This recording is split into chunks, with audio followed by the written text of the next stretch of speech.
Olá, queridos irmãos! Mais uma vez estamos juntos para desfrutarmos do ensino da Palavra de Deus. E é tão bom poder estar aqui tendo novidades para compartilhar com os irmãos. Como vocês podem ver, não é só o cenário que está diferente, nós temos muita novidade e estamos animados e encorajados em juntos proporcionar uma mesa de estudo bíblico para você acompanhar da sua casa esse fundamento da Palavra de Deus e juntos possamos crescer não só na graça, mas também no conhecimento das Escrituras. Eu quero encorajar você a aderir o mesmo ânimo para participar de todas as aulas que serão lançadas semanalmente ao longo desse ano em nosso canal no YouTube, nosso site e redes sociais. Você vai ter muito conteúdo para a edificação da sua fé. Hoje nós estamos dando início a essa nova etapa e como aula inicial nós vamos começar um módulo tão fundamental para os dias de hoje. Nós precisamos estar muito bem disponíveis a aprender. Então, nós vamos dar início a um módulo que se chama A Igreja no Fim dos Tempos.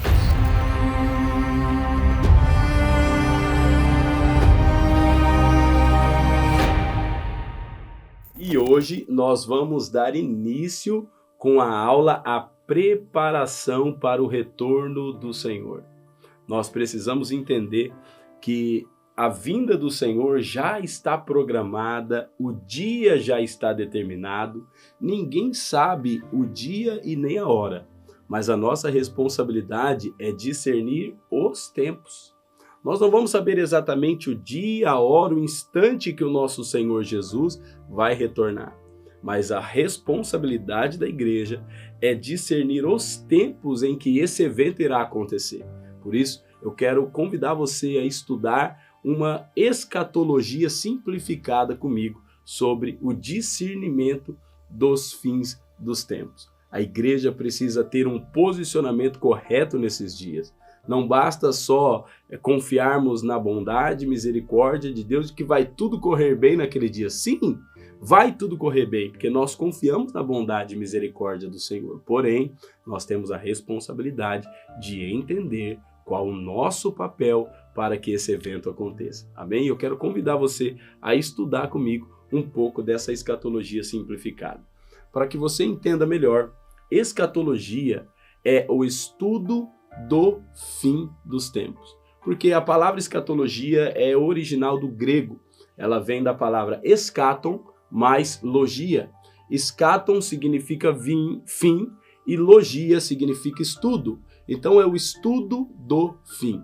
E é necessário que a escatologia seja algo que alegre o nosso coração a aprender. Muitas pessoas têm um receio, um bloqueio para entender sobre escatologia, mas olhe, eu quero dizer para você, você não precisa ter receio de entender sobre os dias do fim, porque os dias do fim serão dias gloriosos. Então, abra sua Bíblia comigo no livro de Tessalonicenses e vamos entrar nessa jornada de estudo sobre os dias do fim. Eu quero deixar 3 textos para que você deixe marcado na sua Bíblia e nós vamos fazer a comparação entre eles para poder dar início a essa aula desse módulo sobre os dias do fim. Abra comigo em 1 Tessalonicenses, capítulo 5, versículo 23. Deixe marcado na sua Bíblia, 1 Tessalonicenses 5, 23. O segundo texto que eu quero que você deixe em evidência é Filipenses, capítulo 3, versículo 12. E o texto inicial é Mateus, capítulo 24.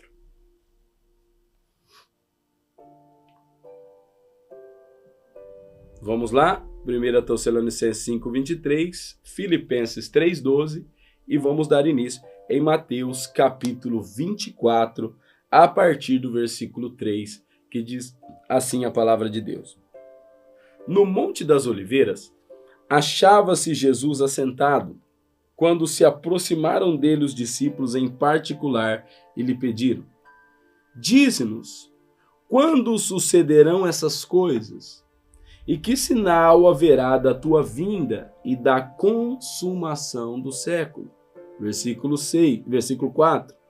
E ele respondeu: vede que ninguém vos engane, porque virão muitos em meu nome, dizendo, eu sou Cristo, e enganarão a muitos. Até aí. Querido, nós, no decorrer da história do cristianismo, nós já ouvimos falar de diversas vezes acerca do retorno do Senhor Jesus, e diversas vezes nós ouvimos falar que eis que está próximo esse dia. Desde os dias da ascensão de Cristo, a mensagem de que o reino do Senhor está próximo e a vinda do Senhor está próxima, ela é dita desde os dias que Jesus foi acesso aos céus. E por que é que há mais de 2000 anos a mensagem de que esse dia está próximo está sendo liberada e até hoje esse dia ainda não aconteceu? Por quê? Porque o que o Senhor requer de mim e de você não é propriamente que nós nos preparemos para o dia. O que o Senhor requer de mim e de você como igreja é que nós nos preparemos para o grande dia, estarmos prontos para o grande dia. Não somente nos prepararmos quando o grande dia for acontecer, mas estar prontos para ele. E eu digo, há mais de 2000 anos atrás está se dizendo que o dia do Senhor está próximo e o Senhor não veio. Mas aqueles que acreditam na vinda do Senhor desenvolvem um comportamento de espera. E o comportamento de espera é o que nós podemos deixar de legado para os nossos filhos. Nós podemos não acreditar que o Senhor venha nos meus dias, mas e se vier nos dias dos meus filhos? Eu preciso desenvolver um comportamento de espera para que os meus filhos possam estar preparados para aquele grande e precioso dia. E quando os discípulos têm uma curiosidade, não é só nesse texto que eles apresentam essa curiosidade, em outros lugares eles também perguntam a Jesus quando é que essas coisas vão acontecer. Eu consigo ver que existe no coração dos discípulos uma ânsia por esse grande, glorioso dia da vinda do Senhor, do retorno do Senhor. Tanto que no livro de Atos, capítulo 1, eles perguntam quando é que o Senhor vai restaurar o reino de Israel. Eles estão ansiosos pela segunda vinda, pelo grande dia do Senhor. E o Senhor, ao começar o estudo mais enfático acerca do fim dos tempos, que está em Mateus capítulo 24, e a Bíblia faz diversas citações, são mais de 150 capítulos bíblicos que falam acerca desse grandioso dia, do retorno do Senhor. Por isso é um tema que nós precisamos ter, sim, muita curiosidade para entender, porque a Bíblia está recheada de profecias acerca desse grande dia. E quando Jesus vai iniciar o seu discurso acerca do dia glorioso do Senhor, da sua vinda, ele começa dizendo assim, vede, que ninguém vos engane. Eu consigo entender que a primeira objeção de Jesus para que possamos entender o grande dia do Senhor é vencermos o engano. Para que nós possamos entender o que é, você vai ver que Jesus começa dizendo o que não é. Ele começa dizendo, virão muitos em meu nome e enganarão. Ele começa dizendo aqui no texto de 24 que o engano vai ser a primeira coisa que nós precisamos vencer. Mas, para vencer o engano, nós precisamos conhecer a verdade. Por isso, eu quero que eu e você tenhamos o mesmo sentimento dos discípulos, a curiosidade por esse grande e precioso dia do Senhor. Amém? Logo, agora nós vamos para 1 Tessalonicenses capítulo 5, para que possamos entender como nós vamos vencer o engano dos últimos dias.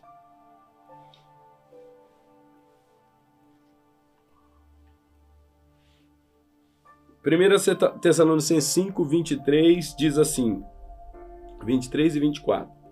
O mesmo Deus da paz vos santifique em tudo, e o vosso espírito, a vossa alma e o vosso corpo sejam conservados íntegros e irrepreensíveis na vinda de nosso Senhor Jesus Cristo. Fiel é o que vos chama, o qual também o fará.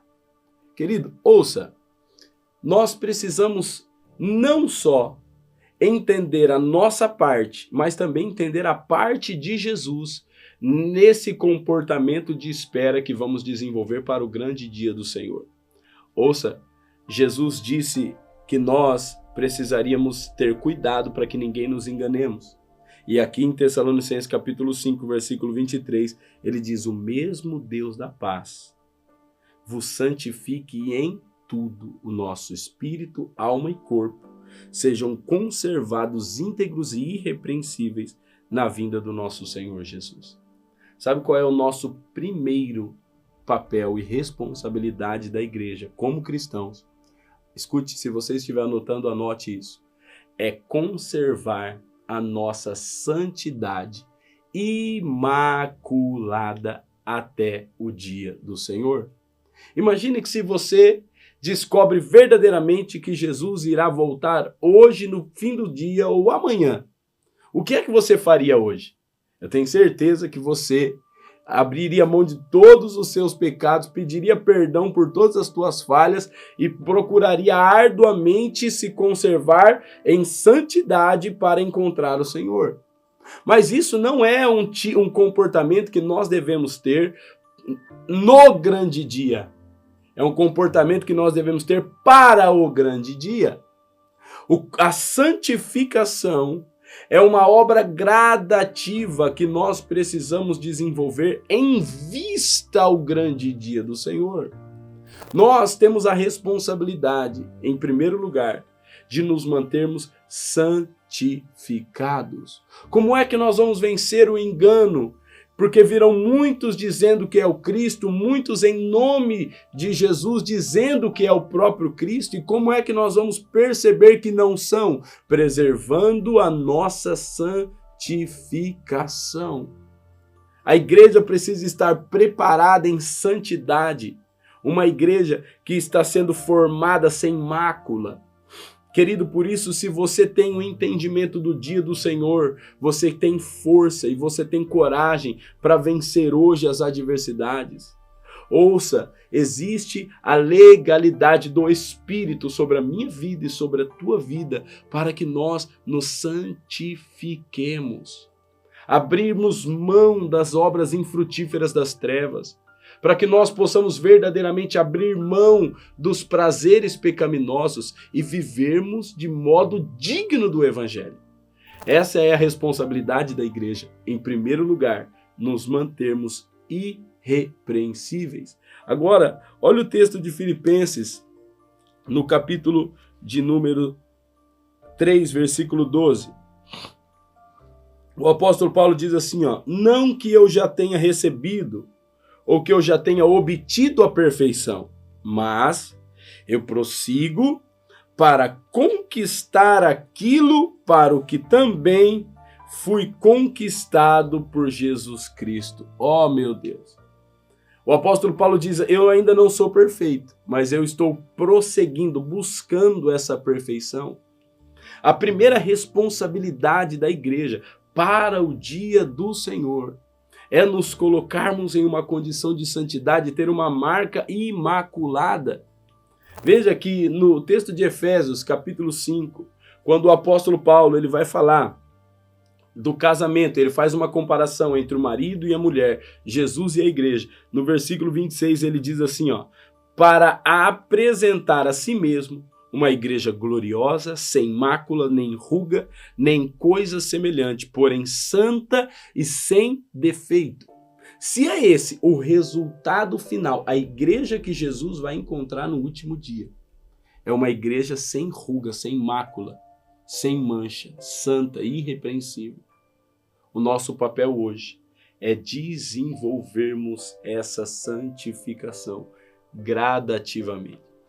Continue atento a isso. Não se disperse, porque muitos pensam que, o dia do Senhor ainda vai demorar e perdem o senso da santificação. Nós vamos ver agora no próximo tópico a nossa responsabilidade em estarmos vigilantes. Se no grande dia do Senhor Ele vai buscar uma igreja imaculada, a nossa responsabilidade é progredir em santidade. Posso ouvir um amém? Então agora, eu quero que você abra sua Bíblia comigo para que nós possamos entender, em segundo lugar, como é precioso o Senhor dizendo para nós que nós precisamos nos mantermos acordados e vigilantes para aquele grande dia. Nós vamos falar ainda nesse módulo como será o evento dos dias do fim, o tempo que nós precisamos discernir acerca da manifestação do Senhor. Nós vamos falar sobre a grande tribulação, tão temida por uns e tão esperada por outros. Mas eu quero dizer para você que não dá para olharmos para o dia do Senhor e entendermos o evento sem nos responsabilizarmos pelo comportamento. Por isso, se você tem interesse em entender o grande dia, primeiro se interesse em entender o seu comportamento para aquele grande dia. O primeiro é a santificação e o segundo é a vigilância. Abra sua Bíblia comigo no mesmo texto de Mateus 24, mas nós vamos para o versículo de número 46.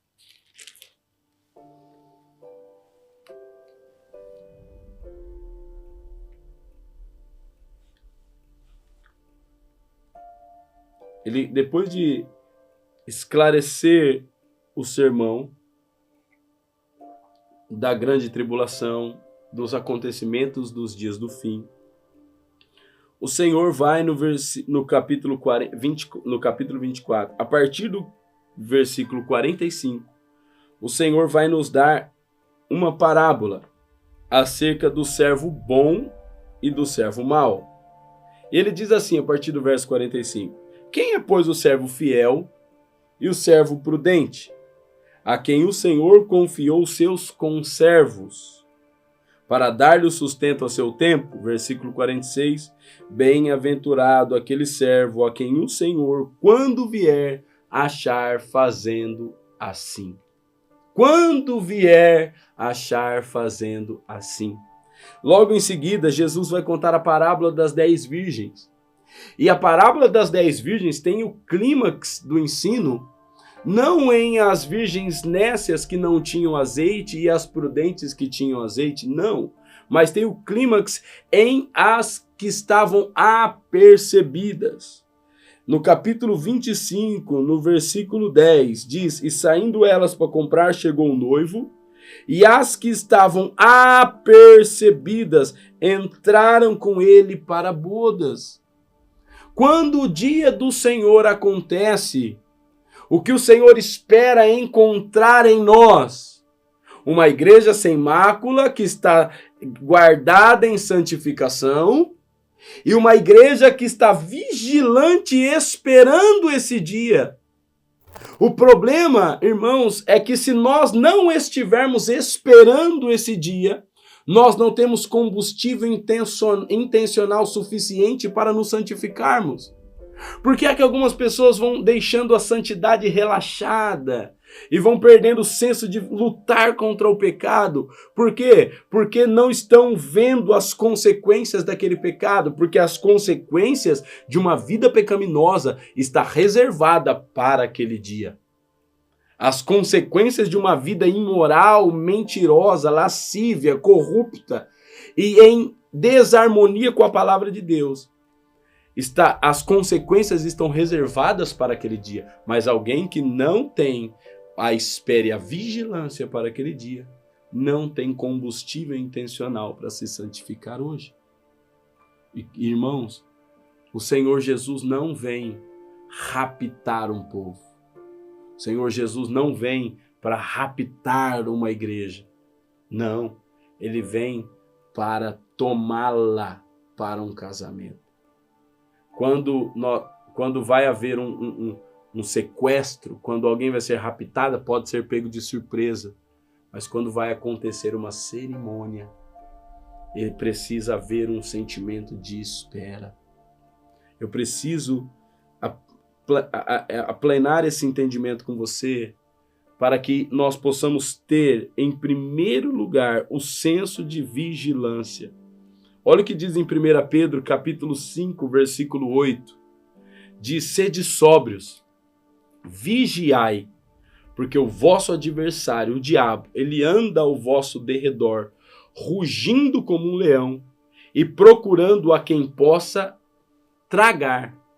Nós usamos muito esse texto bíblico de que o diabo está ao nosso derredor e ele quer nos fazer perder o emprego, perder a saúde, que ele quer colocar uma pedra no nosso caminho para que a gente tropece e quebre um braço. Não. Irmãos, o diabo tem um alvo e o alvo dele é a morte eterna. O diabo não está ao nosso derredor lutando, procurando alguém que ele possa tragar para simplesmente fazer você viver uma vida de decadência. Não. O diabo está procurando quem ele possa tragar a fé para encerrar na morte eterna. Mas a advertência de Pedro em 1 Pedro capítulo 5, versículo 8 é: sede sóbrios e vigiai. Eu quero concluir essa aula com você trazendo a seguinte reflexão. Se Jesus disse que vai voltar e que o retorno dele já está definido e certo, ouça.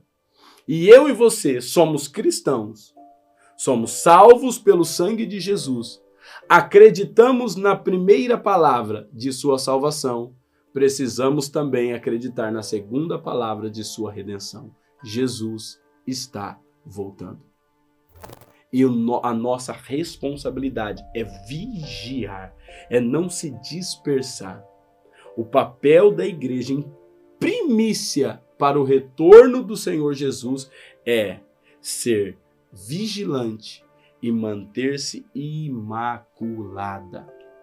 Por que é que eu comecei dizendo nessa aula acerca da nossa responsabilidade de santificação? Porque ninguém conseguirá se santificar sem estar atento para o dia do Senhor. Será que você vai ter força o suficiente para se santificar somente por ter uma vida moral mais aceita pelos seus irmãos? Será que você terá combustível suficiente para se santificar simplesmente para ser aceito por uma comunidade em que você congrega? Talvez não. Mas eu quero dizer uma coisa para você.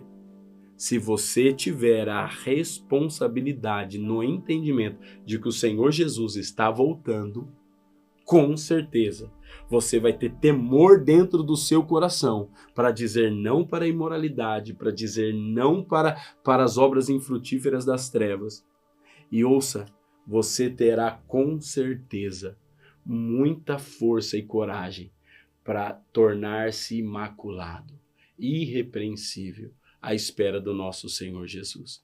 Eu quero concluir essa primeira aula com você. Em seguida, quero falar um pouco mais sobre os acontecimentos desse grande dia, mas a princípio, não queira descobrir qual é a parte do Senhor no seu retorno, sem primeiro saber qual é a sua parte. E a sua parte é santificar e vigiar para esse dia. Amém? Coloca a mão no teu coração. Eu quero orar com você, encerrando essa aula, e te espero na próxima aula para continuarmos estudando acerca do comportamento da igreja nos dias do fim. Pai, eu oro pelos meus irmãos que, junto comigo, estão nas Escrituras, entendendo um pouco mais e buscando crescer no conhecimento. Eu te peço que o Senhor abençoe, Senhor Jesus, cada pai de família, cada mãe, abençoe cada filho, cada esposa, cada marido, derrama a sua graça e o seu poder e traga as tuas virtudes de fé, de perseverança, de vigilância sobre cada família, para que nenhum de nós sejamos achados dormindo, sejamos achados dispersos, não, que todos nós sejamos achados vigilantes, aguardando o dia do Senhor e santificando-nos cada vez mais para a glória de Deus Pai. Assim eu oro, abençoando os meus irmãos em nome de Jesus. Amém. Amém. Que Deus te abençoe e até a próxima aula. Se você quer ter mais conteúdos como esse, acesse o nosso canal do YouTube, nossas redes sociais, o site da Igreja Cristã casadoleão.com e com certeza você será muito mais enriquecido com tantos outros conteúdos que já tem gravado para você. Que Deus abençoe e até a próxima aula.